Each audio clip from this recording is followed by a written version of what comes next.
Greetings, vinyl community. It's time for Vinyl Tag 2022. I'm using the questions as originated by Rob Walker, Let the Music Play, because that is the first version I heard of. So let's get down to it.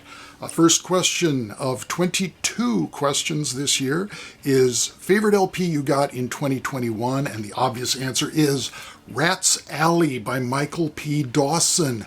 Get it today. Second question is an album, the artist you first saw live in concert. Well, that would be in 1969. I was 13 years old. I got my dad to take me to see Iron Butterfly. And they announced from the stage that they were recording a live album at that show. And here it is, Iron Butterfly Live, released in 1970.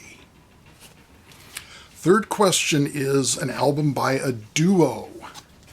And this duo is James Newton on flute and Anthony Davis on piano. Wonderful album from 1978.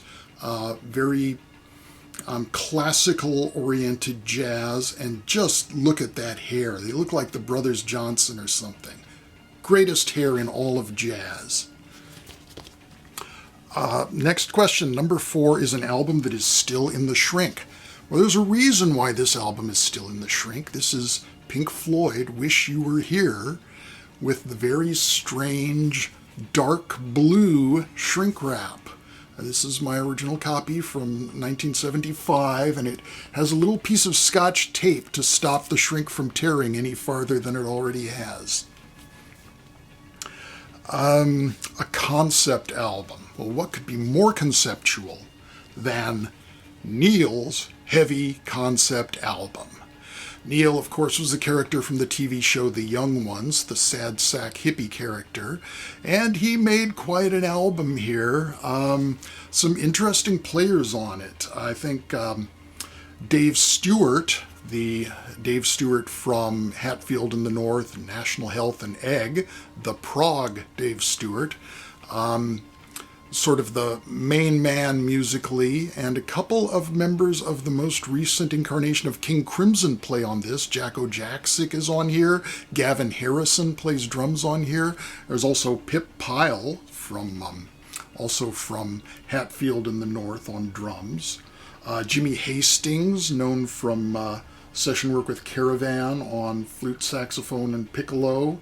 So very funny. Obviously, it's a comedy album. It's a spoof, but it's actually of some musical interest, apart from the very broad humor of it. Next question, number 6, an album you have not played yet. Well, there's only one choice that I could give because I played all my albums except this one that I just bought yesterday, and this is Sun Ra, The Heliocentric Worlds of Sun Ra, Volume 2. And this is on the ESP disc label, and I don't know which version this is. There are some apparently drastically different mixes of this album that were released on ESP disc, so I haven't researched or even played it yet to find out which version this is. Question number 7, a discovery from 2021. I first discovered these artists, Les Fils de Ilig Haddad from Niger, from the Taureg people. The primary figure in the band is the guitarist Fatou Saidi Ghali, and she is apparently the first professional guitarist from her culture. That's always been a male domain. And this album was recorded in Niger in the open air in 2014.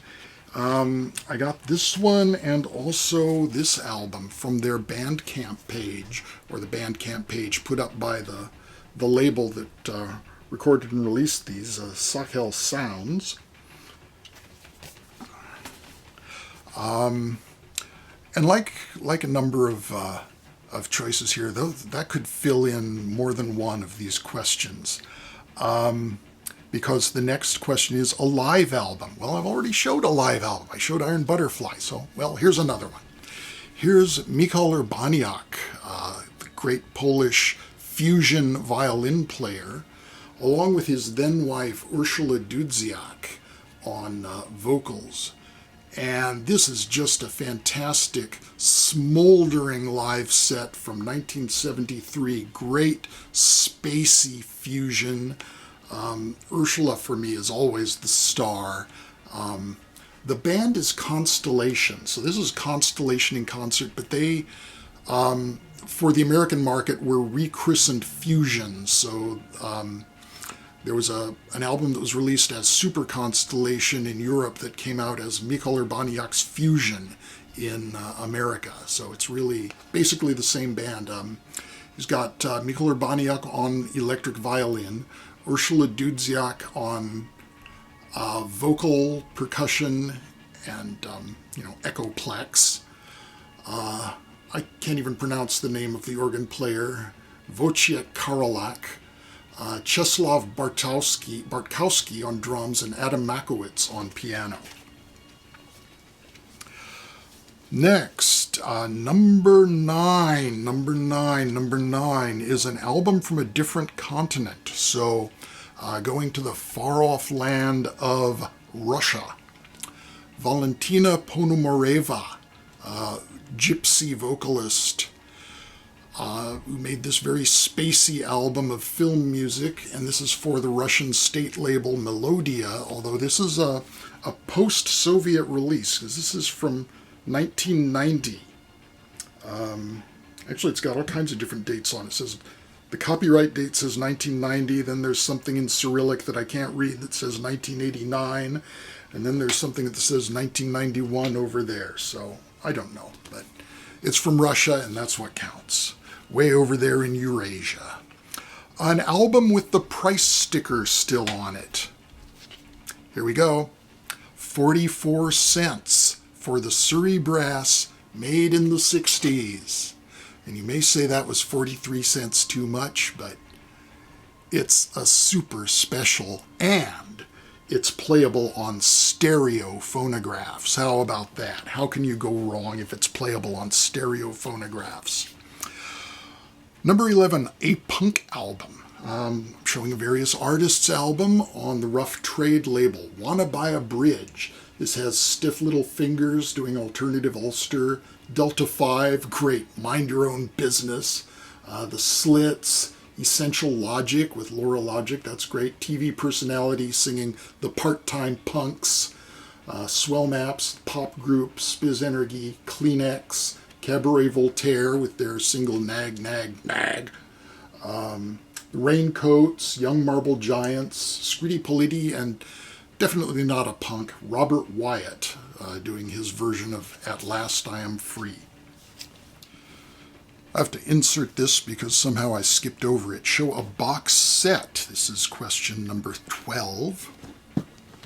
I'm going to show the box set Jimi Hendrix from 1980. This is on German Polydor, and it includes all of the albums up to the mid-70s, with the exception of Rainbow Bridge. Apparently they must not have had rights to that one. It's got a nice little book with some cool photography in it, and notes all in German, and a bonus maxi single of Gloria and Hey Joe. And of course the albums all in their European covers. You get the naughty version of Electric Ladyland and a quite different version of Loose Ends. If I can find it. There it is. Next, for number 13, an album with a sports motif. And I've chosen Nick Mason from Pink Floyd, Fictitious Sports. It's also a fictitious Nick Mason album because it's really a stealth Carla Bley album, but Nick Mason sort of used his name to get her music out to the public, and it's a very good record. Next, a jazz album. What do you want? These are all jazz albums. So I picked out Tenor Madness, Sonny Rollins, I've got John Coltrane also on the title track, Tenor Madness, a standard, a classic of post-bop jazz. And this is the red vinyl edition from Newbury Comics.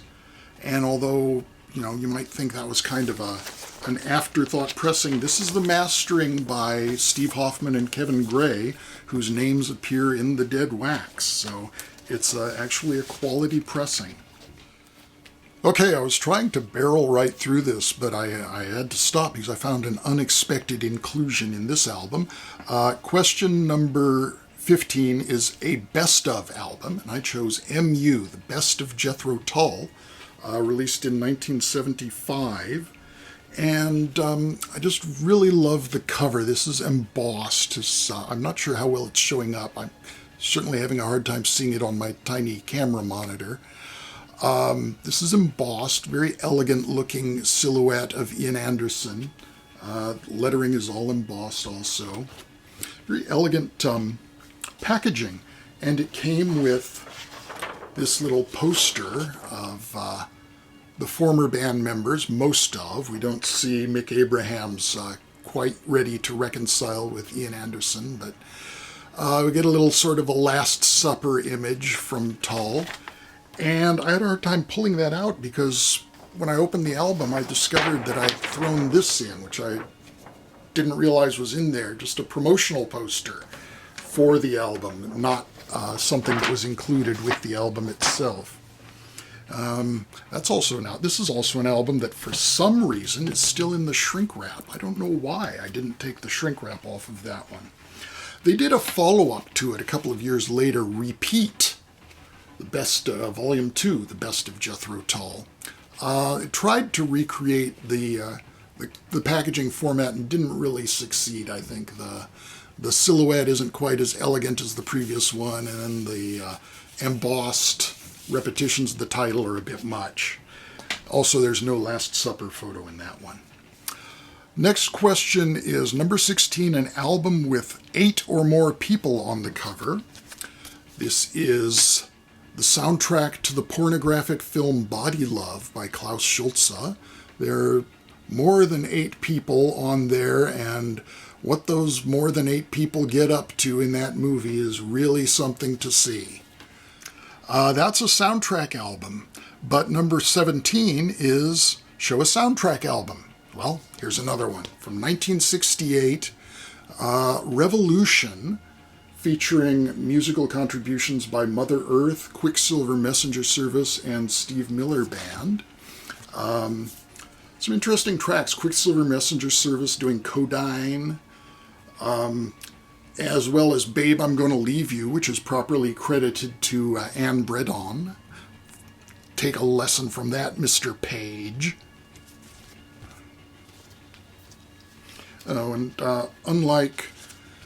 Like the other one, there's some naked people up there, but we don't get photographs. We do get one little nipple there that I didn't notice until I pulled that out. The next question, number 18, show some VCLT. This is a wonderful album that was sent to me by Bill from the Vinylverse, Archie Shepp, Mantra 2. Thank you so much, Bill. Great album. And I didn't want to repeat stuff that I've already shown this year, but I did also have to bring this up because it was just such a great surprise. This was from Mazzy, the first Procol Harum album with the pink cover variation. Next question, number 19, an album with no writing on the cover. No writing, no picture, no nothing, just green. And the album is titled Green, or Grün in German, because this is by the legendary German electronic musician and producer Konrad Schnitzler. There's a whole series of these. There's red, there's blue, there's yellow, silver, gold. This one's green. And this one's playing in the background now, and it's down soft, so I don't know if you even hear it. I'm just hoping to get by the algorithm. Number 20, a 7-inch single. Death of a Clown by Dave Davis. And The odd thing about this is a pressing from Holland. Odd thing about this is that, of course, it's credited to Dave Davis, but the tracks, Death of a Clown and Love Me Till the Sun Shines, appeared on the Kinks' Something Else as Kinks songs. It's much like, almost the same time, the Rolling Stones released In Another Land as a Bill Wyman solo single, but it was a Rolling Stones album track on Satanic Majesties. Number 21, Colored Vinyl. Well, here's an album with no writing on the cover. This is Flowers of Sulphur by Yoshimi O, Susie Ibarra, Robert Aiki, and Aubrey Lowe. Great sound texture music, and the vinyl is just very beautiful. If I can get it out of this plastic sleeve here. Purple, swirly, multicolor, drop all over the floor and break it.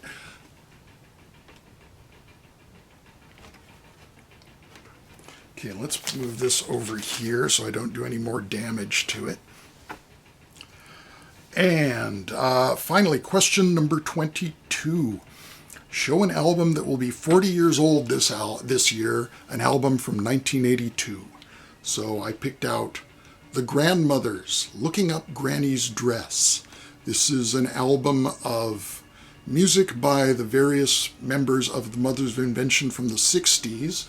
Side 1 is concert recordings from Denmark of a touring lineup of the Grandmothers featuring Don Preston on keyboards, Jimmy Carl Black on drums and vocals, Tom Fowler on bass and violin, Walt Fowler on keyboards, trumpet, and vocals, and Bunk Gardner on tenor sax. Not sure if there's a guitar on that. I don't remember. It's not credited, but they did use both Denny Wally and Tony Duran on guitars during that touring incarnation. Not together, but separately. Side 2 of the album is various solo tracks by former members of the Mothers of Invention. Desiree, recorded by Ray Collins, pre-Mothers of Invention version of that song that was brought back for the Reuben and the Jets album. Elliot Ingber does a solo piece. Buzz Gardner does a solo piece. Another Ray Collins. Elmer and Fred, which is a collaboration by Bunk Gardner with Andy Cahan and Dusty Wakeman. And finally, good old Motorhead Sherwood with Going to Idaho. That's it.